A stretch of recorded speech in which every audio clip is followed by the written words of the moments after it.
Coming up on Hoge and Jahns, it is Matt Eberflus Revenge Week. We're going to jump into that a little bit.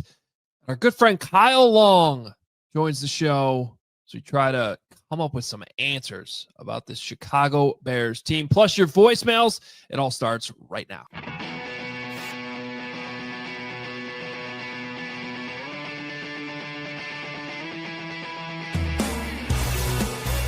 What's up? Welcome in, Hoge and Jahns.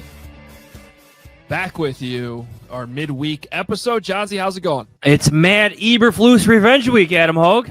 Yes, it is.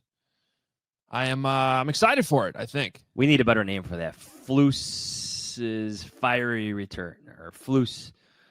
Flus's hopefully floundering return? Revenge of the Flus. Revenge of the Flus. He's got his hands full because I just got done this morning finishing up that Giants-Cowboys tape. Oh, boy. On the other hand, the Bears are probably going to have their hands full with the Cowboys' offense. But so you're saying to take the over. What is the over-under? Should have known that when I said it. That's a good question right now. I got it. Hold on. It's got to be very, very high. While Johns looks that up, do want to tell you our insider analysis column is available to CHGO diehards this morning at allchgo.com. You can scan that QR code if you're watching on YouTube to become a diehard. Appreciate everybody who signed up for all the Johnsy's content. And each week on Wednesday mornings, we are writing a joint column together. We took a look at this defense, the problems. I made a perhaps weird comparison to the 2023 Denver Broncos in there, but I find that interesting. And then some film review, too, on Caleb Williams. Actually, relatively impressive day when you went back and watched the film. I thought it was actually very encouraging for his development, what he did in Detroit on Sunday, despite the defense giving up 52 points. So the over-under is set at 48.5 total points, which is the second highest point total this week. To open this week. What's the highest? I don't know. I'm just reading something I found. Oh, okay. That's only like 5 points higher than last week, although I guess that's actually quite a bit when you think about it. It's a lot of points. Yeah. I would take the over, yes. Well, it's a little tricky because if you just saw the score of that Cowboys-Giants game, 40-37, like, whoa, fireworks. And there were late. But even early, mid-fourth quarter, it was only like 23-20. So late fireworks. Yeah. The Giants also had roughly 900 penalties in that game. And yet the Cowboys couldn't put them away. If you're Matt Eberflus, it's Wednesday. You're in that beautiful Cowboys facility. What are you pitching to your defense today? Like, what's your initial game plan? Just stop Caleb Williams. Stop Caleb Williams, but they got to work. Their back end coverage was, I mean, they had like 4 or 5 blown coverages on the back end, including at the end of the game. Or at the end of the fourth quarter, I should say, when Rush just threw one of his beyond the film fixes. I get that. Like, yeah, we got to fix that. Like, players say that every week. But what's your strategy? I'm trying to do my Matt Eberflus impression. Yeah, I mean, and Flus knows your strategy, right? Flus knows Caleb Williams pretty well. Let's save this stuff for Friday's preview episode, really. And that's a good. But they're starting this week. He knows Caleb well. He knows Caleb's weaknesses well. I would think you're trying to create pressure. I mean, you definitely want to get Micah Parsons go. Oh wait, they traded Micah Parsons. That's right. This would be like my initial thought. You're going to try to contain him in the pocket. You don't want him to break because once he gets outside the pocket, that's just a different beast to control. You're going to keep a couple safeties high, make him read the field, maybe some zone coverages, but you'll add some confusing looks, some games, some blitzes to confuse the young quarterback. Yeah. But he's only got a limited bag of blitzes. We know that. But there's a little, I saw that on the film the other day. There's a little, even in late in the game, there was a little, they're showing 6. They simulate the pressure. They end up only bringing 4. They drop 2, but it's not the 2 you think. But he's been good. He's been good against Ben Johnson. Ben Johnson's on the record saying that himself. It's true. It's true. It's that old strategy of taking away the explosive plays and making you work down the field. Which is actually what I think the Bears strategy should be this week. I don't know if that's Dennis Allen's forte, but he might want to think about it for a week. Because, the thing about the Cowboys is that if they just cross midfield, they're going to have Brandon Aubrey kick a field goal. You can win this game if you hold them to field goals. Something to think about. Do you think we're recording this Wednesday morning? See a brief period of practice later today. Do you think when we get out there, we're going to see a different left tackle with the ones? Possibly. Although, we recorded with Kyle Long. Kyle Long's coming up on the show last night on Tuesday night. And I thought he had some interesting thoughts on Braxton Jones. So maybe, but I guess we'll have to see, because I know he wasn't good, but is Theo Benedict ready? Maybe this is a great week to insert him since you're not facing Micah Parsons. Well, it just sort of got swept under the radar, but late in that game, Theo Benedict went in for Braxton Jones, and he was the only one. Joe Thuney was still out there. It's not like they were like, all right, let's get these guys some rest. Let's give these. You could have put Ozzie Trapillo in there for some experience if you were trying to get Theo Benedict some experience. No, you couldn't. He was inactive. No, you couldn't. There's a little tongue in cheek there, but yeah, I mean, I don't know. It still feels like the bye week would be the better time to make some changes, but I think they're testing Ben Johnson's patience right now. What did you make of his Monday remarks in regards to the players and what they're doing when the ball is not in their hands or the ball is not sent in their direction? I spent way too much time thinking about that, trying to figure out who he might be talking about. It's easy, I think, for Bears fans and even us to be like, oh, DJ Moore, because it's kind of been a... Well, it was part of an answer in reference to Colson Loveland and Luther Burden. Right. So you think it's a receiver. I mean, I don't think Rome Odunze is in danger of losing playing time. I don't think... But DJ Moore, actually, I thought had one of his better blocking games, better days when he didn't have the ball in his hands.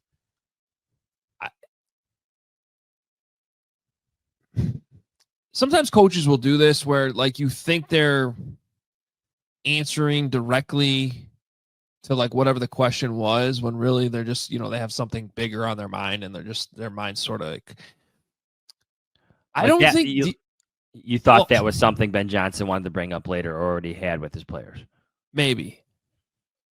I just, of all the spots where I'm looking at these skill position guys who would maybe be in danger of this week losing some playing time to a younger player, I'm actually looking at the running back position. Because I thought DeAndre Swift struggled in pass protection. And we know how much that matters, and we know how much Eric Bieniemy cares about that.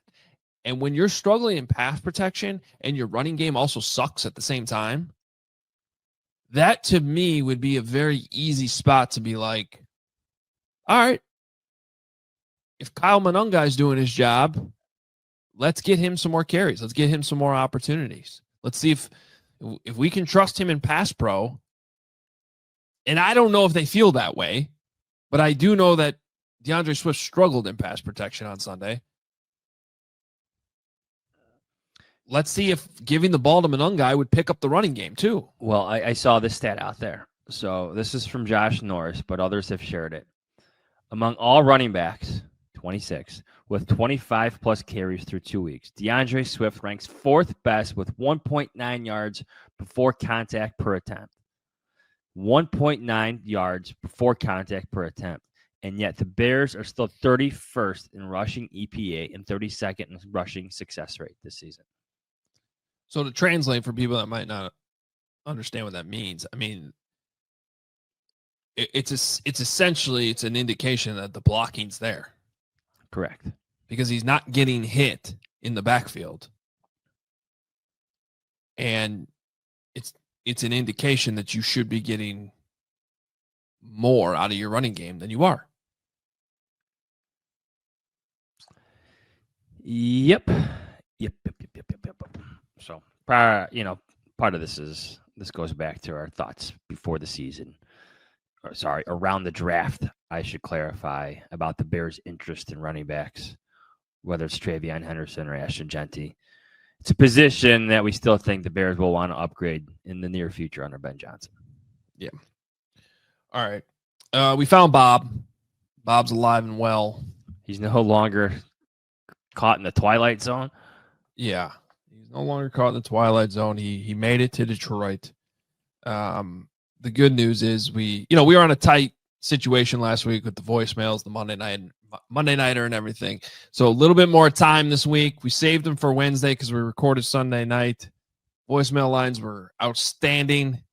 And our great producer, Katie Langen, put these together today. They're so good that they're also sponsored by RC Cola. RC Cola is not a soft drink, just a damn good cola. Maybe grab an RC Cola while you listen to these voicemails from the Bears' beatdown in Detroit. Hello? Do you know who this is? Oh, you didn't know? Your ass better call somebody! The Hoge Jahns voicemail. The Hoge Jahns voicemail line. Believe it or not, George isn't at home. Please leave a message at the beep. Got any questions or comments about the Bears? Give the guys a call before, after, or even during the game.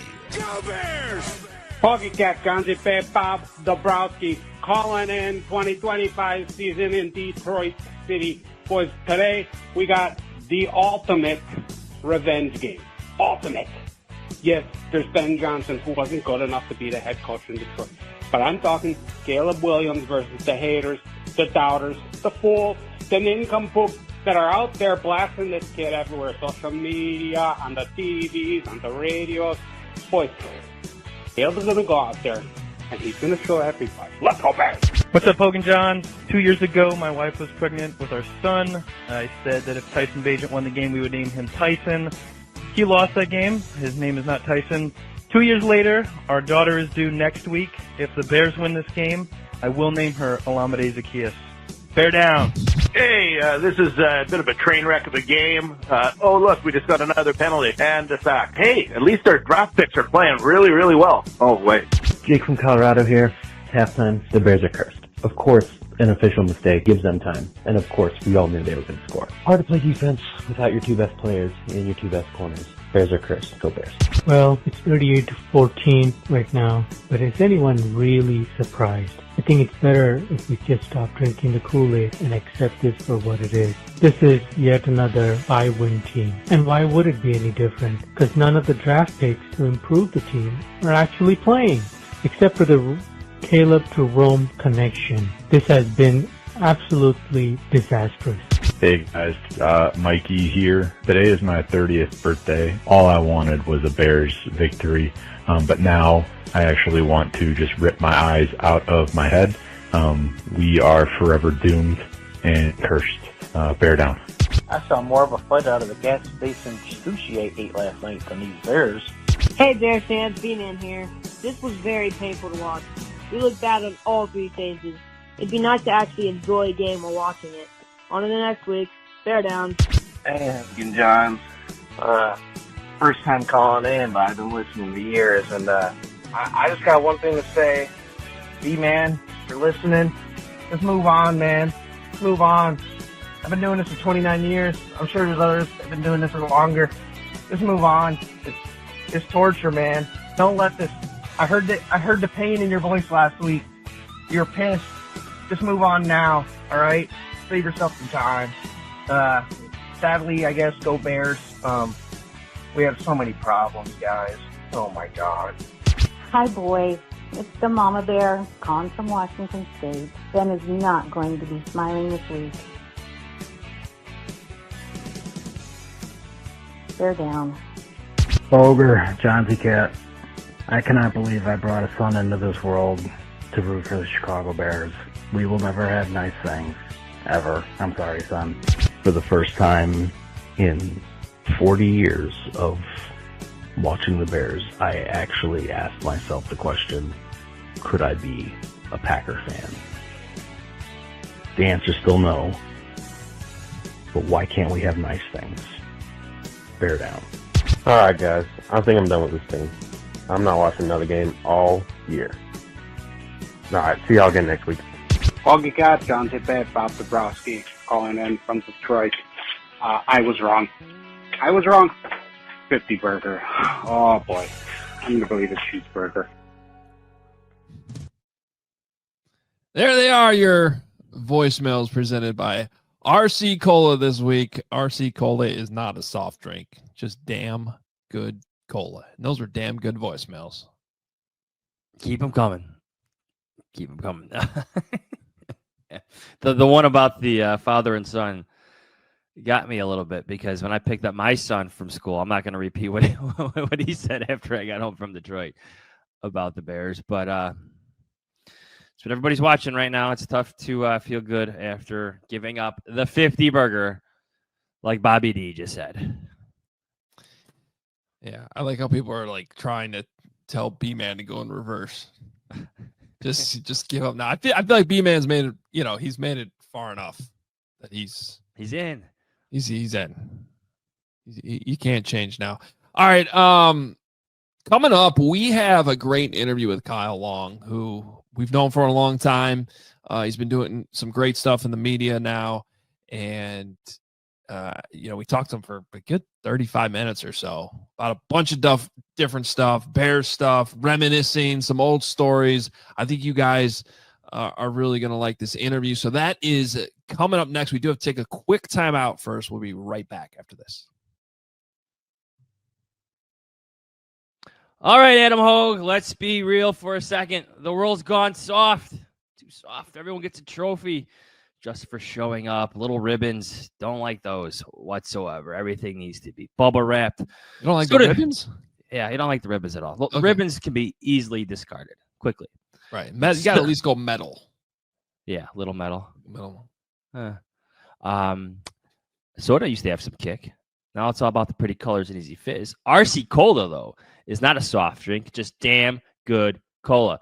It's the original cola that doesn't fold under pressure. RC is the OG cola in the world of spineless soft drinks. No trends, no gimmicks, no glow-ups.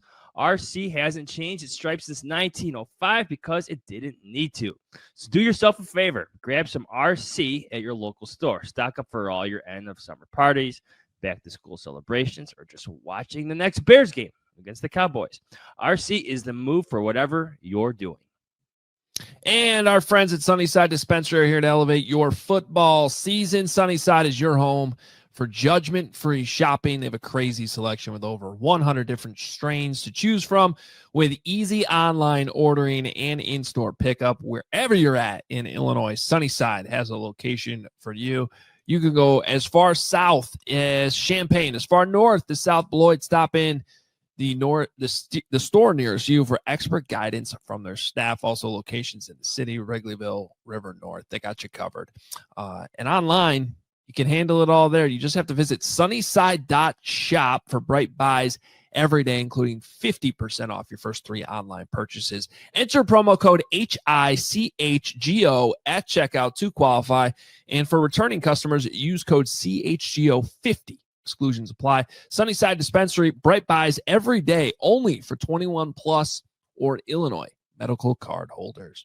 All right, Johnsy, I mentioned before the break, Kyle Long, 2013 first round pick, Chicago Bears, one of the more popular Chicago Bears, I'd say. And he's doing great stuff now with CBS Sports HQ. It's a fun group. Guys that talking ball every single day, and he is still living and dying with we need Kyle to call into the voicemail lines because he's living and dying with this team. That'll be good. He texted me on Sunday right after the game, like pretty depressed about it. So I'm like, all right, you got to come on the show. We got to talk about it. And apparently he has some beef with you too. So yeah, let's jump right in with our guy Kyle Long. Kyle, why don't you? You said you had a question for Johns. So Johnsy, I've been meaning to ask you, how you been, man? I'm good. You made any predictions this off season? I've made a few. I think. You know what? I always remember you having the inside track, especially when Ryan Pace was there, and it's clear that your inside information is run dry. Because I look back on the wall behind me and there's a 75. By the way, this is all tongue in cheek, just us, busting balls a little bit because John Z said, look, this guy's 75. He's big as shit. He's a huge white guy. He looks like Kyle Long and he plays like Kyle, didn't say plays, but reminds of me. And you know what? I'll be honest, it was nice for a brief stint in summer during camp when I would see a big old 75 in there for the Bears when the practice pictures would come out, because I'm there on ChicagoBears.com scrolling through where's 75? Where is he? Where is he? But I root for him. And obviously I root for all these guys. So it was exciting. And, maybe we can see this thing come to fruition down the road for young Ozzie, which would be really cool. So maybe it was just the number 75, but I feel like someone was going to bring this up eventually because that thing went. They had legs that comparison for a while. Speaking of legs, he's got longer legs than me. He's a big guy. He's a big guy. High cut. He's high cut. Is that the scouting term? Well, some of these tackles, they're like. So I have a really long upper body and widely publicized a very short lower body, and it helped me in leverage, and I think that's why guard was so much more comfortable for me. And it's you're comparing apples to oranges. Oh, I'd say apples to pears when you're talking tackles and guards, and their body types. Especially with Ozzie, I saw him in person. I was like, holy shit, you really are 7 feet tall, pretty much. So it might benefit him at tackle, but couldn't. I don't know. It would be really hard for him to have success at guard, I would believe. So what do you think he's kind of going through right now? As someone who's been in that room, he's in this competition. Everybody's talking about it. He's at the podium talking to us, and now he's inactive in week 2. What do you think he's? I mean, he's a rookie, man. At the end of the day, you ask any of these guys that you guys work with that have been in that building or have played the position of offensive line, and I would say O-line and D-line, particularly the interior part of the D-line, rookie year's hard, and it's a reality that not a lot of guys are ready for mentally or physically. And even if they are ready mentally, maybe technically it's not there for them. So you got to check a lot of boxes before you get out there. And the unique thing about our game is we're not going to put you out there if we think that somebody else could get hurt or maybe you could get hurt. You got to be on your P's and Q's. And for a rookie, you don't expect all that from a guy brought in from where he was brought in. It wasn't like he was a second round, first round guy. So we didn't expect him. I mean, the thing that pisses us off is there's been no real winner in the sweepstakes there at the left tackle position. And I know what Braxton's going through from a physical standpoint, and you hate to be graded on and judged on your body of work when you don't even have your body. And I feel like I really relate with Braxton. I empathize with what he's going through and what he has been going through for the Bears. And I respect him for playing. Do you know how similar that was to your injury? No, I mean, the injury that stood out to me is the Jalen Johnson injury is the one that I had in 2019. It was, I couldn't run. I wasn't explosive. And you guys know that was the thing that made me stand out is I could move and cut off linebackers at the second level and dig guys out in the run game. I couldn't do it. I didn't have any pop. I didn't have any ass behind me. And it sucks for Jalen Johnson. And that's a guy that was like, our window's now. I got to get in there and play for my guys because I'm a leader and I'm an awesome player. And you saw it early and often in the football game on Sunday. Like the guy's a competitor, and that sucks. But they're all playing hurt, whether you know it or not. Yeah, he got hurt making outstanding play too. Oh, I do want to triple extension, dude. I thought his balls exploded or something because he hit the turf so hard.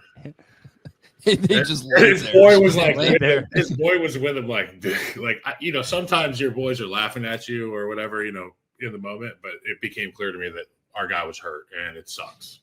I do want to defend Johns a little bit, and I think, what I think it was? I think we just missed seeing number 75 out there, because I got to say, I had the same flashbacks, especially when Ozzie Trapillo was just standing there on the sideline at the practice field, practice field number 1 right next to the building. I know the building's changed since you were there. It's way bigger, and you just did a tour. I saw that you did a nice little tour of. They didn't let Hallis Hall. me. I got to go in a lot of spots, but as you know, there are a million places at Hallis Hall you could show off as like a history museum, a tour. But being that it was training camp, new regime, they were very on the ball about where I was allowed to be and where I was not allowed to be. So, yeah. Field 1, back to Field 1. Ozzie Trapillo, Field 1, right outside those cream-colored pebbles, the double doors, the cream-colored pebbles, and then you go to the field. Well, there's a few things that haven't changed. The pebbles and our cubicles inside the media rooms. They haven't been touched. But no, I was having the same flashbacks, dude. I'm like, big, tall offensive lineman wearing number 75. I think it's a compliment. No, I know, and I love it. I love that you guys even think of me, because you know how many players come and go. And it's like you don't realize it till you're gone, and you see waves of new guys like a hockey line. It just comes in and in and in, and only a handful of guys stick around. Like I saw Cairo Santos a couple weeks ago, and I was like, "Damn, you're still here, bro! That's crazy." Like, where's Pat Scales? He was like, "Nah, bro, it's he was banged up." Just the guys that you're like, "Oh my God, you're still here." That's how this league goes. And when you see another 75 in there, it's exciting. It's always exciting to see somebody rocking your number. Well, to get a little nostalgic here, I mean, my first year on the beat was 2011. Johns was 2012. So my first 3 first-round picks would have been Gabe Karimi, Shea McClellan, Kyle Long. So for Johnsy, Shea McClellan, then Kyle Long. And to be honest, like just speaking for myself, but I feel like it probably applies to Johns too. Like you were probably the first young player. It takes a couple years to get established on the beat. I mean, you were definitely one of the first players for me that kind of established a relationship with, saw the whole journey of your career, kind of, as much as we're supposed to say objective, felt the pains of your ups and downs too throughout it. We were all buddies, a little bit, yeah. I didn't have, first off, I wasn't smart enough to understand that we weren't buddies at the time, but everybody needed a friend in some of those years. And although I was a jovial guy, social guy, a million surface level relationships, I was always craving that, like, hey, can we connect on this? This shit sucks. It really hurts. And I was never, and you guys can vouch for this, I was never the guy that was like, here's some info about our team that you would be able to run with. Never. I would just be like, hey, my day was really shitty. You want to talk about it a little bit? You were just nice and real. I remember you pulling up a chair in the media room once with John Moon Mullen. Rest in peace. And you sat down and you go, it was the week of the draft. I think like OTAs had just started or whatever. And you're like, who the hell are we going to draft? We're like, I don't know. I have no idea. You tell me. Yeah. I mean, as an O lineman, somebody that wasn't a captain, I was just a player, I was just like a grunt type. I had zero information about anything, nothing. They wouldn't even tell me about the run scheme going into the week. They'd be like, we'll tell you what the play is on Sunday, buddy. You just go block your guy. So when it came to stuff like that, I would always lean on the smarter people with more connections and people whose job it is to dig in the weeds about this stuff. So of course I was going to lean on, phone a friend. I grew up watching Who Wants to Be a Millionaire. You got to phone a friend sometimes on some of these questions. I remember seeing your ankle injury because you showed us your ankle after it was the Tampa Bay game, right? In the locker room. Paul Lasicki, right? Paul Lasicki, voice of an angel, felt like a ton of bricks though. On your ankle, yeah. Yeah. It was a good one. He got me good, that sucker. Yeah. He got me good. Your ankle was like 1,000 different colors. Yeah. It still has not, it's probably 6 colors now, and it gets stared at a lot by kids at Starbucks and stuff like that. But it's something that I'll never forget, where I was in that moment and how helpless I felt in the recovery process and how I thought I'd never be able to run again. Dr.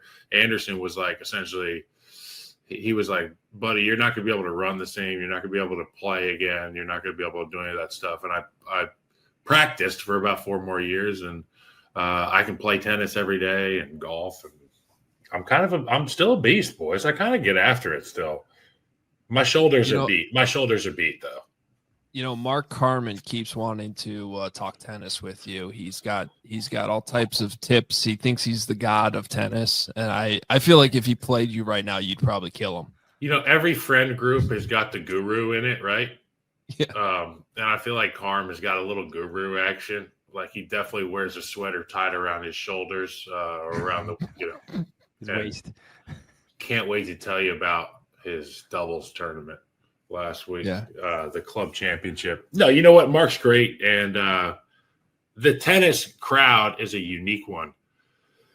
And it's similar to golf where like not everybody's into it. And if you're into it, you're really into it. It becomes kind of like culty. But for me, it was just an opportunity to go compete with myself from a cardio standpoint, from a technical aspect, and then obviously just like being able to move explosively again and run around and feel like a kid. Because that's why I got into sports in the first place, because I was the ADD kid who couldn't sit still in class, who couldn't shut the you-know-what up, and I could not wait to get out on the field and just do anything. And I get to do that with tennis now, and it's great. It's fantastic. I get 1 day a week where I'm like, all right, this is my morning. I'm going to go sweat in the Florida sun for 2 hours. I've talked to other players about this. Now that you're kind of like in our side of things, like what's it like watching the Bears, analyzing the Bears after playing for the Bears? It's probably the same as you guys. I get tweets a lot from people that really are frustrated and they've been Bears fans for a long time. And I try to explain to them like, dude, I got metal in 3 parts of my body, and I understand what you're like. I get your frustration in maybe a different way, but like we're on the same boat of just pissed off. And they're like, no, dude, I've been a Bears fan since before you even could name a Bears player, quite frankly. And I'm starting to feel more like that guy than the player, the former player. And I'm kind of I'm in limbo now between the former player who can emphasize with the players and understands how much goes into being successful or not being successful in the National Football League. I mean, the million pieces that are moving in a building to make it happen or not. But now I'm kind of like, it's the do something meme with the poking do something, let's go. Why isn't this working? I turn on the Atlanta Falcons and Michael Penix looks calm and collected, and Bijan Robinson is a superstar. You take a look at go look at anywhere around the league, and there's young players making plays, and it's frustrating at times that we can't put the entire package together and get ourselves a winner, because we know what this franchise has been through in the last 30, 40 years now. 40 years. Yeah, it's 40 years. Yeah. So, I mean, this is kind of a heavy question coming off that, but I mean, I feel like you're in a unique position to can you explain the job that Ben Johnson really has here? Because he wanted it. He was craving it. He jumped at it. He took the job without even visiting House Hall. And I think he maybe 2 weeks into the season is realizing, hey, there's a lot more that goes into this with the Chicago Bears than just making sure that this number 1 overall pick works out at quarterback. I think that even if Ben Johnson were in X, Y, or Z city, he would still be experiencing his frustrations at the podium. There would be I'm not going to name names. There would be the guys that you and I know that are there with really good questions. Yeah, Pat Finley. Yeah, Pat Finley. Yeah. He's not getting the Mark Potash experience, sadly enough. So Potsy might have been a guy that Coach Johnson really appreciated, I would imagine, as I did. And they were some of the hardest questions I ever had to answer. But Coach Johnson would probably be dealing with these same frustrations in any city. Everything is just so much more. Everything is just pumped in like crowd noise in Chicago, and I would imagine it's the same thing in New York. I never played there, but I work there on the weekends, and I'm part of that media market, and it's brutal. he's going to figure it out as he goes. And so are a lot of these young guys, hopefully. And that's the plan. And I mean, what did we expect? This team was going to go win the Super Bowl this year, and Ben Johnson was going to win, Coach of the Year like Matt Nagy did in 2018. Like, newsflash, we had a very good team in 2018. Yeah. And we were ready to win in more ways than one. They're trying to figure out right now in what ways that they can win, because, look, Rome and Caleb looked pretty good last week. There have been moments where the defense has looked good, but now with injuries and question marks on the outside, they're scrambling to figure out what their identity is. And when I talked to Ben Johnson before the season, he said, we may not have everything figured out, but we're going to know how to play tough football. And I can promise you that. And I trusted him because I know how they prepared these guys in training camp in terms of from a physical standpoint. I know what Joe Tooney's made of because I've seen it firsthand. And he's been a pretty good return on his investment so far. But winning's hard. It's damn near impossible. That's why there's only one Super Bowl champion, and everybody else is trying to figure out what the hell to do with themselves. But look, Caleb got better this past week. The defense gave up how many points? 52. 52. 52 points, man. Hard to win in this league when you're giving up 52 burgers. That's an Oregon score. That is a Chip Kelly, or that's a Dan Lanning versus Oklahoma State score. That's yeah. So you're in that locker room. So say you're any player in that locker room right now. Like, what do you want to hear from your head coach? Like, what type of message? I want to hear the same messaging. I want to hear the consistent messaging. I want to hear what you preached in training camp. I want to hear what you've leaned on the entire introductory period of your regime. I want to see no blinking, and I'm sure that's what we're going to get from Ben Johnson too. You don't want to see any wavering, no message changing. There are no audibles in MOs. If you've got an MO, you have it for a reason, because it's worked. And I would imagine that Ben Johnson's going to stick to his, and we are going to find out who else shares that, modus operandi in the building, and we'll go from there.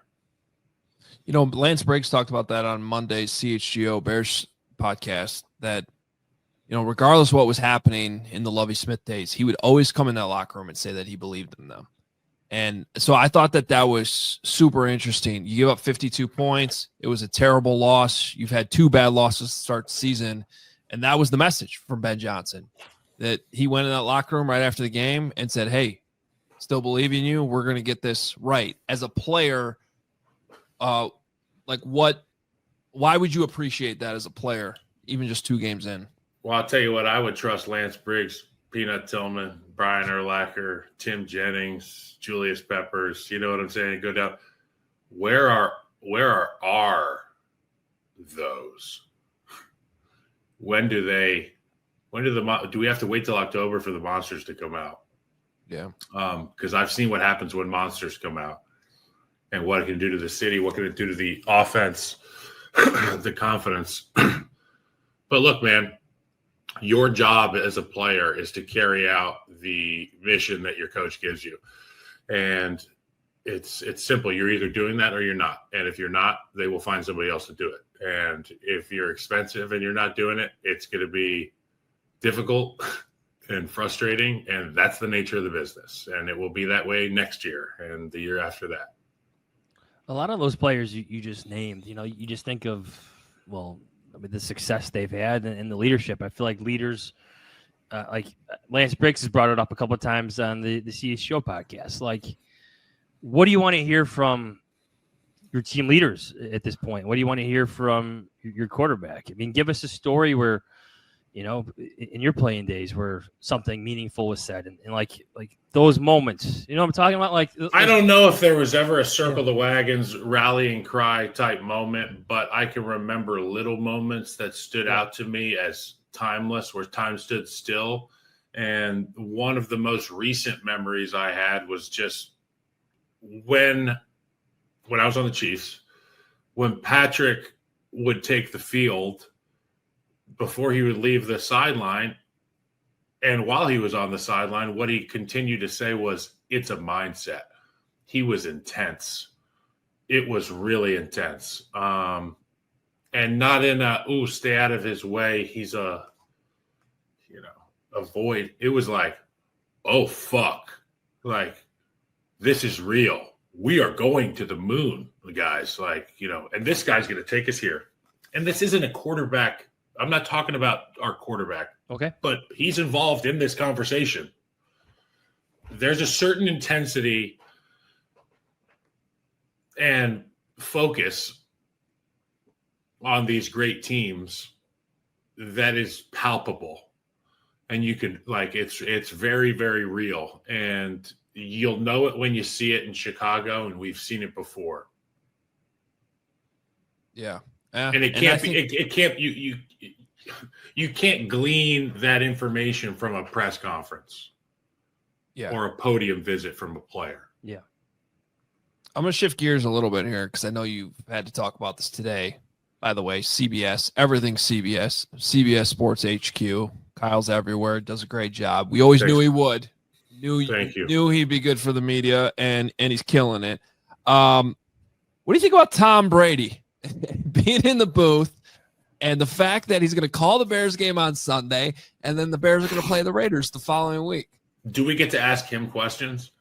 That's what I said. I think whatever question Tom asks Ben should ask it right back to Tom. Do we get to ask Tom questions? Yeah, that was the tweet earlier. I sent out, they should ask Tom questions in the production meetings. And I was I credit my wife, Kate. She is somebody that obviously was not as immersed in football as I was growing up.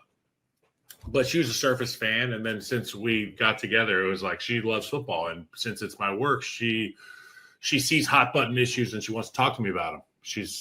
What do you think about Tom Brady? Do you think it's against the rules? I don't look, as a player, these production meetings are brief.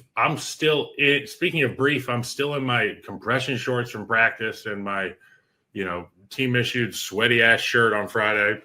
And you go up there and you get to shake hands with Tony Romo and Jim Nantz, and they ask you a couple questions. How's your week going? I saw that hip flexor, man. You've been playing tough. And tell us a little bit about your guy, Alshon Jeffrey. And you answer those questions. At no point in time do I remember going up there and talking about zone blocking schemes, who the mic's going to be, how we're looking at weak side rotation, and are we going to run trap to a 3 technique? Do we have to check out of it against a shade? These are not things that are covered in those meetings. These guys have anxieties as broadcasters, and they're trying to ease those anxieties by getting the picture better painted to them by the players. I preface that by saying, as a player, that's my understanding. All three of us know that a lot of these folks have great relationships or just relationships with people in each of these buildings. And when those doors are left by the players and it's the coaches and these announcers, of course they yuck it up. Of course they go see their buddy and the door gets shut in these buildings. What's said there, I don't know. I would imagine it would be like, just us with the Zoom call off, just hanging out, shooting the shit. But do I think Tom Brady is cheating? No. I think Tom Brady is a football psychopath in the most complimentary way possible, and he's got the headset on. It's like Carly Ursay. It's got the headset. She's a football junkie. Yeah. You know what I mean? There's iPad kids. He's a football kid. I mean, if he's gonna be in the coach's booth, though, can he not be in a full suit? Maybe wear some team issue attire. I think it's a good look. Yeah. I was checking out pictures of John Madden when he was a coach. He rocked the Oxford tie, pants, rolled up sleeves. I could see Brady rocking it. Look, how cool would it be if Tom Brady ended up taking the handoff from Coach Pete Carroll and ended up the Las Vegas Raiders head coach in a couple of years? Now, he's got a 7 or 8 year deal worth about $40 billion with Fox Sports. But when they're done paying that thing out, and he takes over the world, starting with Riyadh with his flag football league. Yeah. Maybe he goes and puts on the headset forever. I don't think you can rule it out. I mean, He's done it. He's done everything else. It's in his blood. It's in his blood. Yeah. Hey, I'm gonna throw that. Just have some fun here on the way out. I'm gonna throw this. We have a soundboard here on the show. The fans love it. This has been played on the show forever, and I want to know if this is for both of you guys. If you remember where this is from. Hit that again. Jahns. Where is that from? I think I remember the game. I believe it was. If I remember, did you pick like the Vikings? No, I was the one who picked the Bears. And I said that was for Jahns because you picked us and we won. I think you're walking. If I remember right, you were walking back into the locker room after the win. Saw Jahns. No, I wasn't there yet. So you weren't there yet. I was looking for him. It was Danny Wysocki, the former producer. Danny, shout out to Danny. For NBC Sports, Sports Talk Live, all that. And she's like, I got something to show you. So she shows that to me. But that was it was a primetime game against the Vikings. And we weren't down there yet. But so some it was media the members. Vikings. And I was the only person in town. I knew this like going into the game. I was the only person in town, I think, to pick the Bears that night. Dude, that's why I love you, bro. I appreciate that. What year was it? I want to say 2015. 2015. Okay, then we must. We weren't. Was that when we were still playing at the outdoor Minnesota Gopher Stadium? That last game, I think, was 2013 or 14. I don't want to bring up that game. That last game at the Metrodome was the kick on second down game for Mark Trestman. I have literally successfully forgotten all the bad stuff. with the help of very much therapy and my NFL insurance policy, which covers all that. So if you're in the NFL and you're trying to forget, make sure you contact your PA reps. It's actually a good message because I'm kind of saying it as a joke, but I'm kind of like, hey, it runs out after 5 years, bucko, so get on it now. I got Halloween. the game. Halloween 2016. Yeah. Real spooky hours. I must have been back at guard then. Yeah. So I was back at guard. Well, I was feeling good then. And then I got hurt. I forget how I got hurt then, but I know I got hurt at some point in 2016. Connor Barth kicked 2 field goals that game. No, that was the Tampa Bay game. That was the game I got hurt. The Tampa Bay game was 2016. Yeah, it was. So I went, yeah, dude, I had a good year. Oh, no, it was the very next game. That's what it was. It was you guys beat the Vikings on Halloween. You had a bye week. You went to Tampa after that. Oh, that was it. That was it. And that was ugly. The butterfly effect of talking shit. Sorry. Well, we can talk shit against me now because what I was going to bring up was 2015 in San Diego, the last time we all went to San Diego. What a weekend. And I had some smart-ass tweet in the press box before the game about how this is a this is good. I remember this. Monday night game between two bad teams. And you guys go out and win. I walk in the locker room and I don't even remember what you said, but you called me out in front of everybody. That was like something along had to happen. You went Kirk Cousins on me. You like that? It was something like that. Had to happen, Hoger. I appreciated it, dude. We deserve to be called out. Zach Miller, hold on. That was a sick catch from Jay Cutler. A little, I don't even know the play call, but I just remember. I think it was who was the outside linebacker that was playing for the Chargers, Melvin Ingram. I was like, I had zero technique, and I'm just chasing this junkyard dog around San Diego. We got out of there with a win. It was awesome. My other favorite win was there was 2. Levi Stadium opening game. That was a blast. Yes. We beat them, beat the dog out of them. I had to play Justin. I think it was Justin Smith and like Alden Smith. Oh, those are some players. Not from this planet. And then we beat the Chiefs at Arrowhead when Marquise Wilson caught the floater and Matt Forte. From Cutler. Oh, what a day that was. Beautiful throws. Big, Cuddy, I mean, bro. Cuddy was nice. Some good. Okay. We got back on the right track with the good memories there. I like that. I get dark. Hey, Kyle, I get dark every once in a while. Well, no, that was better. We have to have good vibes here going into week 3 against the Dallas Cowboys, and Matt Eberflus coming back to Chicago. Wait till you hear my best. Wait till you hear my best bet on CBS Sports HQ today. Wait, you already did it, or it's coming tomorrow? I did it. I believe it's in the editing bay right now. Okay, so there's a little. Where do people find it? Little teaser. So CBS Sports HQ is you just go to the YouTube stuff. I mean, that's where to find us, or YouTube TV. We're on there. I guess anywhere you can find streaming platforms. There you go. Anywhere you can. That was like Kyle Van Noy trying to do the 48-hour rule last week. Did you guys see that? No. Dude, we got to pull this video up. Okay, so Kyle Van Noy was at the podium last week for the Ravens. And he's an all-timer, by the way. And somebody was talking about his prep for the game. He said, some people have a 24-hour rule. I've got a 54-hour rule. And then you could see him pause. He had a glitch for a second. Then he goes 52. You know what, man? Just forget it. I like to take care of my body before the game. I was like, I have been there, Kyle. People are like 54 hours. That's very specific. He had it like it was on the tip of his tongue, ready to roll. Yeah. We play games with each other all the time, just in terms of like random Bears players. Mm-hmm. Like, who's your most Blake favorite? Cashman. Blake Cashman. Oh, that's good. That was the linebacker, right? Yeah, he's a baller on special teams. Yeah. So Blake Cashman, who was it was when I got to the NFL, when I tell you I found out shit was just wild, like every day you could see some funny shit. So Blake Cashman was a special teamer, but he was a linebacker by trade. And he was a white guy. And he would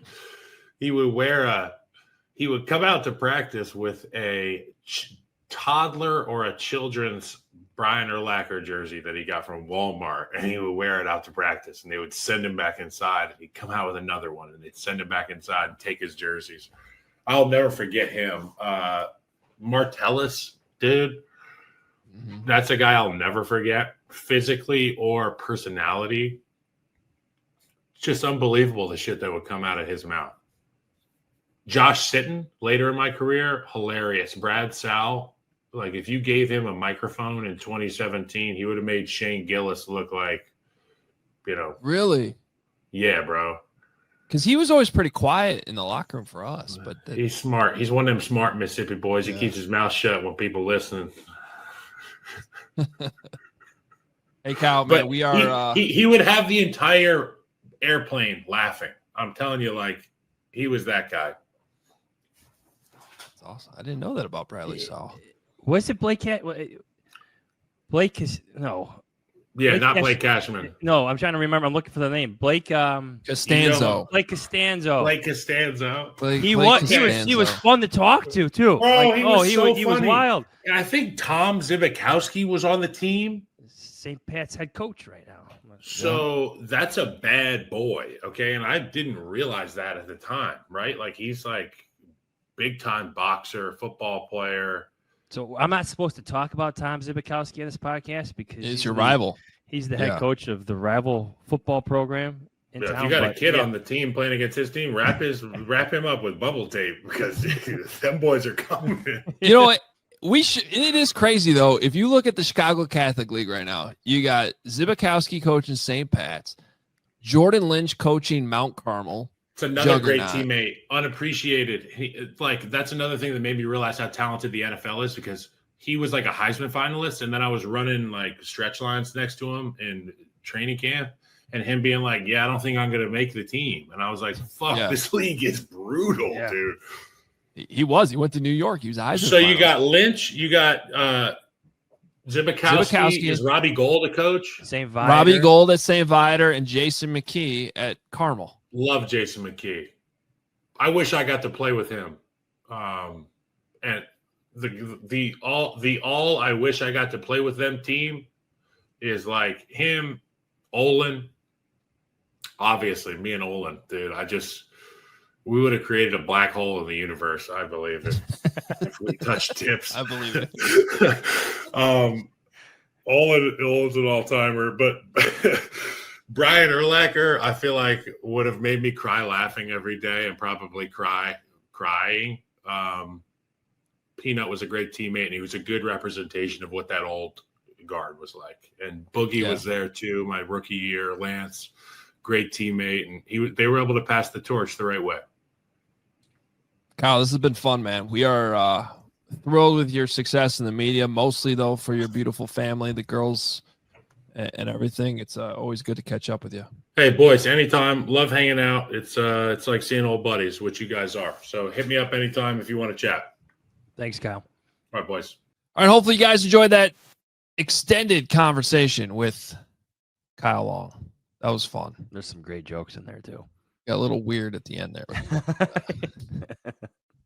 I didn't know how to respond to that. We'll just keep it moving. It's fun, but those were the locker room. To go back in time a little bit, just in terms of the personalities, the energy, the storytelling, the interactions. It's kind of gotten tame over the years, but it was a lot of fun. I want to say from like 2013 to even 2018 was pretty good. But after 2018, I think things have kind of, I don't know. Am I wrong in saying that?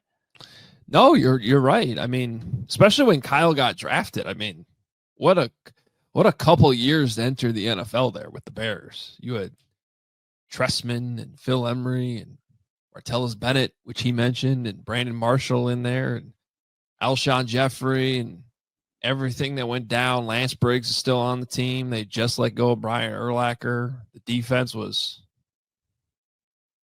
looking like they did on Sunday, giving up 52 points. Yeah. But the media interactions would be different. Like I request like access to Jay Cutler, and he would get the email himself and he'd approve it. Like, okay, I'll talk to you before my press conference, or I'll talk to you after my press conference. Or I remember talking to Charles Tillman where we walk in the locker room on locker room cleanout day. He goes, let's not talk here. Let's go to another room. So we sat down in like somebody's office or like around the corner from the locker room. It's just, I don't know, a bit different these days with how things are going. Right. And that's why, that's what led to relationships like we ended up having with Kyle. Yeah, there's no question. I mean, people all want to hear us whine. That's not what we're doing. We're just explaining how it's different. But Kyle was authentic. Like, I appreciated that he wasn't a player who, like, I would always roll my eyes. Like, this was mostly like my hockey days. Like, oh, I didn't read that. I didn't read the clips. No. Most people read about mostly everything. The clips are shared. Everything's on social media now. I remember having Akeem Hicks stopping me in the locker room. Hey, I'm not a top 5 player on this team. Like, but those are interactions you have to deal with. Though that was an experience in a tight hallway talking to Akeem Hicks, wondering why he wasn't in my list of top 5 players on the team. But he later proved that season he deserved to be. But fun times covering this team. It was. All right, we have to get out of here because if you are watching as the show is premiering on YouTube, we're coming up at the top of the hour, and CHGO Bears live at 1 p.m. with all the latest from Ben Johnson and practice today. They did change the media schedule up a little bit this week, so Caleb's talking after practice. So we'll have that covered tomorrow. As always, we got you covered here every day on CHGO, between here on Hoge Jahns. Please make sure you are subscribed to both channels. Rate and review both podcasts. We appreciate you. Help us grow this channel here at Hoge Jahns, though. Hopefully enjoy interviews like this one. Kyle Long today. Greatly appreciate all the fans, you hanging in there with this team that, I mean, I don't even really remember what the voicemails sound like when they win. I mean, I know we just had that back in January. They did beat the Packers, but like, you don't remember those anymore. It's just been a while. Yeah. So maybe they can go on Even a little then, bit like, of a run. that was before that win. There was a lot of losing. Yeah, well, 10 in a row. Yeah, that was a lot. Your math checks out. Yeah, it does. It does. We'll be back Friday, our preview episode with the Dallas Cowboys coming to town. And our guy Clarence Hill covers the Cowboys for DLLS will join us. He's been doing it for a long time, does a great job. So we will have you covered on Matt Eberflus's return. The Cowboys offense, which is still pretty good, might cause some problems. Could be a fun game on Sunday along the lakefront. So we'll preview all of that on Friday. We'll talk to you then.